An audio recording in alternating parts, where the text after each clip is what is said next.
Assalamualaikum warahmatullahi wabarakatuh. Kembali lagi bersama channel Fakta Islam.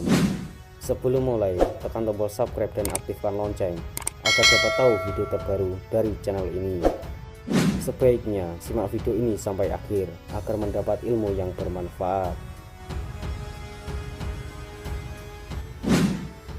Banyak para ulama hebat di Indonesia yang memang terkenal, dari Kiai Hasyim Asy'ari, pendiri organisasi NU, sampai Kiai Ahmad Dahlan, pendiri Muhammadiyah.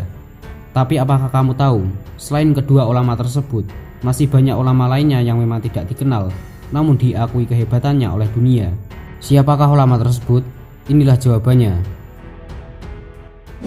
Syekh Sulaiman Ar-Rasuli Al-Minangkabawi lahir di Candan, Sumatera Barat pada tahun 1871. Beliau seangkatan dengan pendiri Nahdlatul Ulama, Syekh Hasyim Asy'ari. Syekh Sulaiman menuntut ilmu agama di Mekah. Di antara guru beliau adalah ulama Minang yang tinggal di Tanah Suci, yaitu Syekh Ahmad Khatib Abdul Latif Al-Minangkabawi.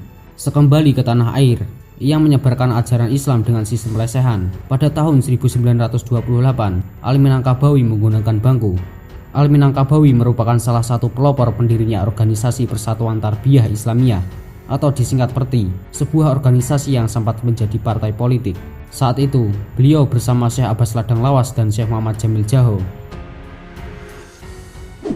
Yang kedua, Syekh Sayyid Utsman Betawi.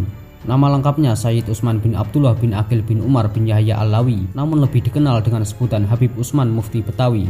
Beliau lahir di Pekojan, Jakarta, 17 Rabiul Awal 1238. Habib Utsman adalah sahabat ulama besar Sayyid Yusuf An-Nabhani, mufti di Beirut.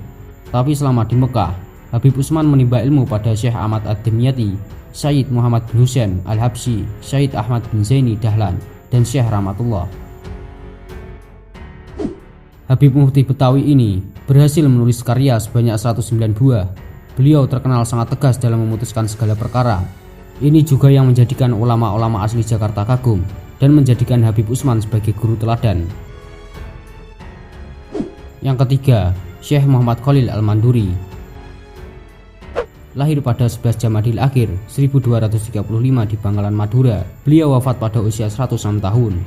Kepandaian Kiai Muhammad Khalil sudah terlihat sejak masih muda. Semasa mudanya beliau sudah berhasil menghafal Al-Quran, juga mampu menguasai 7 cara membaca Al-Quran. Beliau sempat berguru kepada Kiai Muhammad Nur di Pondok Pesantren Langidan, Tuban, Jawa Timur. Tahun 1859, Kiai Khalil menuju ke Mekah. Ia bersahabat dengan Syekh Nawawi Al-Bantani. Sekembalinya ke tanah air, Kiai Khalil mendirikan pondok pesantren di daerah Cengkebuan, 1 kilometer dari tanah kelahirnya. Pada masa penjajahan Belanda, Kiai Khalil tidak terlibat langsung dalam kontak fisik karena usianya yang sudah sepuh. Namun beliau sangat aktif menumbuhkan sikap perlawanan kepada para pemuda di pondok pesantrennya. Gara-gara itu, Kiai Khalil sempat ditahan Belanda karena dituduh melindungi para pemberontak. Semasa hidup telah membina kader-kader ulama untuk generasi setelahnya, seperti Kiai Haji Hasyim Asy'ari, pendiri Pondok Pesantren Tebu Ireng, Jombang, dan Kiai Bisri Mustafa, pendiri Pondok Pesantren Rembang.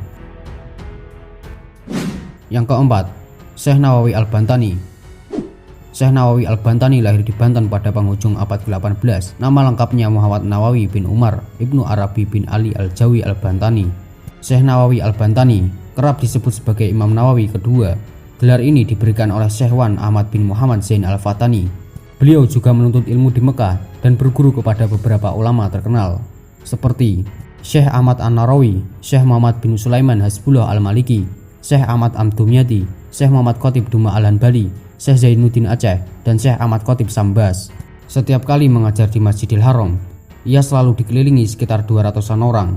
Pernah diundang ke Universitas Al-Azhar Mesir untuk memberi ceramah atau fatwa pada beberapa perkara khusus. Yang kelima, Syekh Muhammad Mukhtar Al-Bukhari. Lahir di Bogor, Jawa Barat pada 14 Syaban 1278. Nama lengkapnya Muhammad Mukhtar bin At-Tharid Al-Bukhari Al-Batawi Al-Jawi. Pendidikan agama Kiai Mukhtar mula-mula didapat langsung dari orang tuanya. Beliau sudah mampu menghafal Al-Quran sejak masih muda. Beliau juga pernah berguru kepada Sayyid Utsman Betawi pada tahun 1299. Kurang puas menimba ilmu, beliau kemudian menuju ke Mekah. Selama di Mekah, Syekh Mukhtar Al-Bukhari belajar kepada ulama termasyhur, Syekh Ahmad Al-Fatani. Beliau juga diberi kesempatan untuk mengajar di Masjidil Haram selama 28 tahun. Semasa hidupnya, beliau telah menulis berpuluh-puluh karya. Mukhtar Al-Bukhari wafat di Mekah pada 17 Safar 1349. Wallahu a'lam bishawab. Wassalamualaikum warahmatullahi wabarakatuh.